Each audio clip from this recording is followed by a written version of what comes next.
আমাদের তারেক রহমান যে ঘোষণা দিয়েছেন সবার আগে বাংলাদেশ, আমরা বলতে চাই সবার আগে নাঙ্গলকোট। আমরা আমাদের নাঙ্গলকোটের সন্তানদেরকে এগিয়ে নিতে চাই। যে খেলার সৃষ্টি হবে, যে খেলোয়াড় গড়ে উঠবে, আমরা তাদের পক্ষে থাকবো। আমাদের জাতীয়তাবাদী দল বিএনপি তাদের পক্ষে থাকবে।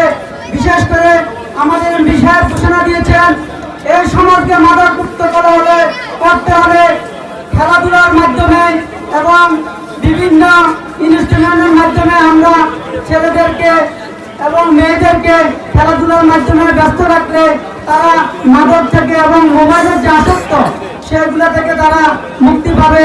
তাই আমি সবাইকে অনুরোধ জানাবো, যারা স্কুলে আছে, যারা কলেজে পড়ে, তাদেরকে এবং স্কুলের ম্যানেজিং কমিটির শিক্ষকদেরকে অনুরোধ জানাবো, আপনারা প্রতিটি স্কুলে, প্রতিটি কলেজে খেলার আয়োজন করেন।